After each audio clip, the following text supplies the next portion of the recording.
नाम का गांव था। वैसे तो ये गांव काफी खुशहाल था, लेकिन वहाँ कई दिनों से कुछ अजीब सी घटनाएं होने लगी थी। वहाँ रात में अमावस्या के दिन लोगों को कुछ भूतिया आवाजें आने लगती। एक रात गांव में बड़ी जोर जोर से किसी औरत के रोने की आवाजें आती हैं और अगली सुबह कुछ आवाज सुने थे रात में।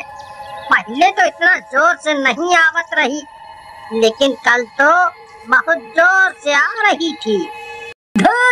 अब ये काम रह गया है, रात भर जाग कर चौकीदारी करे कि क्या आवाजें आ रही थी। तुम भी ना राजू भाई, हम तो तोरी भाभी के साथ रहे, रात भर उसी के खर्राटे की आवाज आवत है।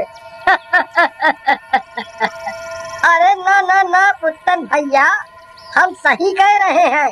रात में बहुत आवाज आ रही थी किसी औरत के रोने की। हम ही नहीं कहते, गांव के और लोग भी बतावत है यही बात। लेकिन पुत्तन राजू की बात पर कोई ध्यान नहीं देता और वहाँ से चला जाता है। उसी गांव में कल्लू और गोरी नाम के दो पति पत्नी रहते थे। दोनों एक दूसरे से बहुत प्यार करते थे। हाय मेरी जान, अगर तुम न होती तो मेरा क्या होता? अरे छोड़ो जानू, जब अपना मतलब होता है तो चले आते हो लुलु लुलु करके। फिर एक दिन गोरी को अपने माँ बाप की तबीयत खराब हो जाने का पता चलता है। कल्लू, माँ और बाबूजी की तबीयत खराब है, हमें आज ही उनसे मिलने जाना पड़ेगा। हाँ गौरी, हमें आज ही जाना चाहिए।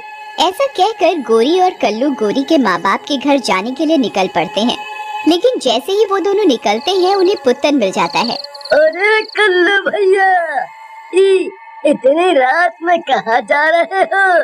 दोबारा हनीमून का इरादा है क्या?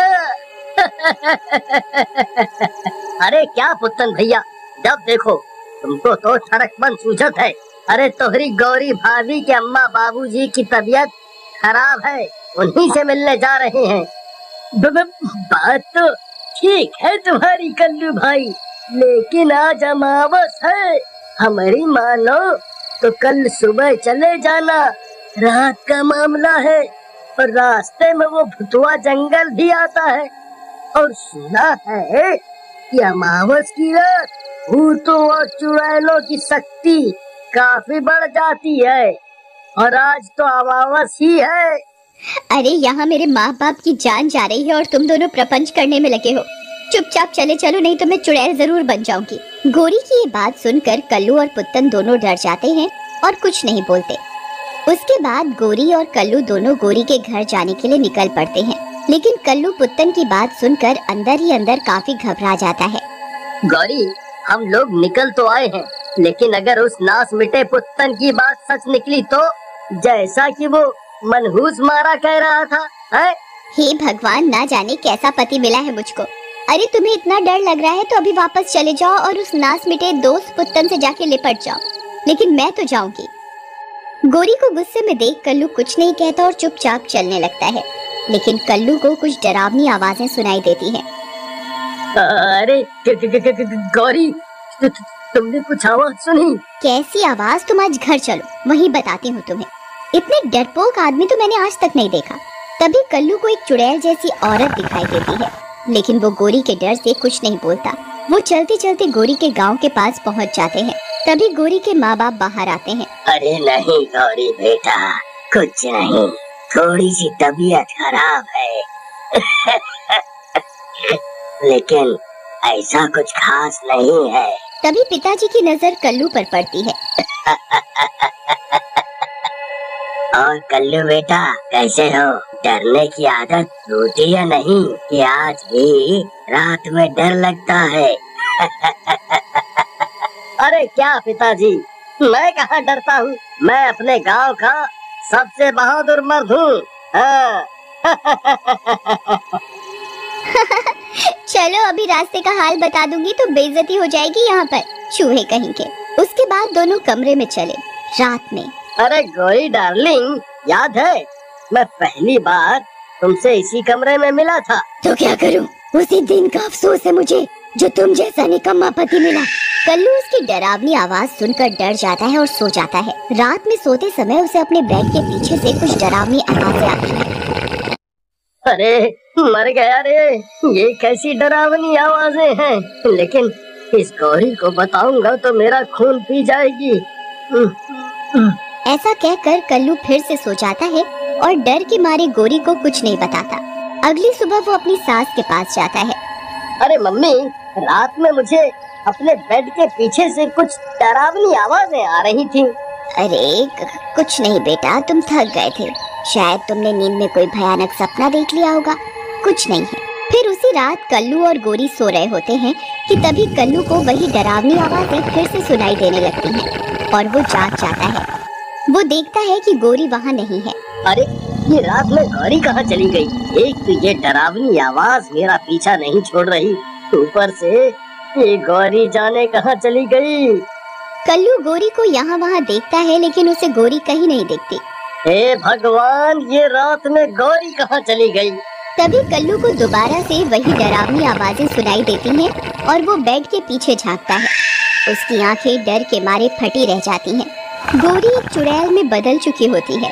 अरे मर गया रे, क्या ये गौरी तो चुड़ैल निकली। अब मैं क्या करूं? ऐसा कहकर कल्लू कमरे से भागने की कोशिश करता है लेकिन दरवाजा जोर से बंद हो जाता है। तभी कल्लू का लॉकेट बाहर निकल जाता है। चुड़ैल बनी गौरी लॉकेट देखते ही बेहोश हो जाती है। कल्लू उसे उठाकर बेड पर लिटाकर उसे बांध देता है। कुछ देर बाद चुड़ैल को होश आता है।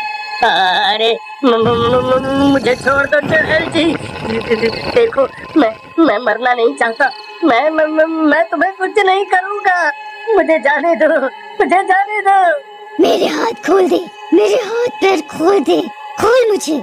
अगली सुबह गौरी से चुड़ैल का साया हट जाता है और वो फिर से गौरी बन जाती है। फिर कल्लू गौरी को सारी बात बताता है। एक काम करिए जी, आप मुझे उसी जंगल में छोड़ आइए, नहीं तो शायद मैं किसी रात आपकी जान न ले लूं। कैसी बात करती हो गौरी, मैं तुम्हारा पति हूँ। पति क्या सिर्फ अच्छे समय में साथ देने के लिए होते हैं? तुम चिंता ना करो, हम साथ मिलकर इस समस्या का कुछ न कुछ उपाय निकाल लेंगे। फिर उसके बाद गौरी और कल्लू सारी बात गौरी के माँ बाप को बताते हैं। बात सुनने के बाद गौरी के पिताजी, वाह बेटा, मैं तो धन्य हो गया तुम्हारी जैसा बेटा पाके। तुम मेरी बेटी के इस बुरे समय में उसका कितना साथ दे रहे हो, वाह वाह। अरे पिताजी, मेरी वाह वाह में समय मत बर्बाद करो, बल्कि ये बताओ गौरी को ठीक कैसे करना है कोई उपाय? बेटा एक उपाय तो है, तुम। और सारे गांव वाले अपने घरों के आगे लिख देते हैं, चुड़ैल मत आना। रात होते ही चुड़ैल आती है और चुड़ैल मत आना लिखा देखती है। अरे ये गांव वालों ने अपने घर के बाहर क्या लिखा है? लगता है मुझे कल बुला रहे हैं।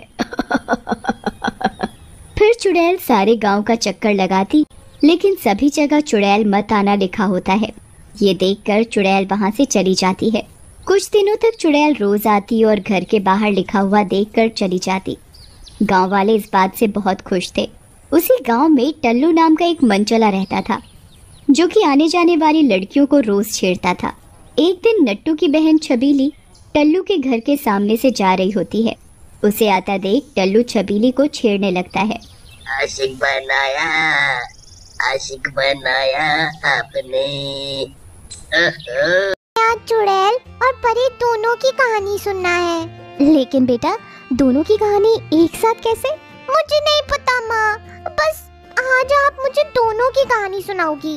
रानी जिद पर आ जाती है तो माँ भी हामी भर देती है। अब रात हो जाती है। रानी अपनी माँ को कहती है, माँ मुझे वो पास वाले महल में ना जो चुड़ैल और परी थी ना, उसकी कहानी सुनाना। रानी, तुमको उसके बारे में कैसे पता? माँ मेरी सहेली है ना, उसने मुझे बताया। मैं तुमको वो कहानी नहीं सुना सकती। लेकिन क्यों माँ?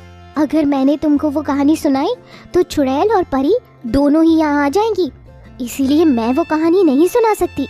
ऐसे कैसे दोनों एक साथ आ सकती हैं माँ? वो दोनों तो अलग है ना माँ। अलग होने के बाद भी वो दोनों साथ आ जाएंगी।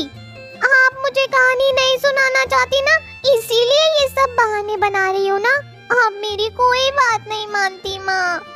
नहीं नहीं रानी बेटा, ऐसी बात नहीं है, तुम समझ नहीं रही हो। अगर वो दोनों एक साथ आ गई तो कभी वापस नहीं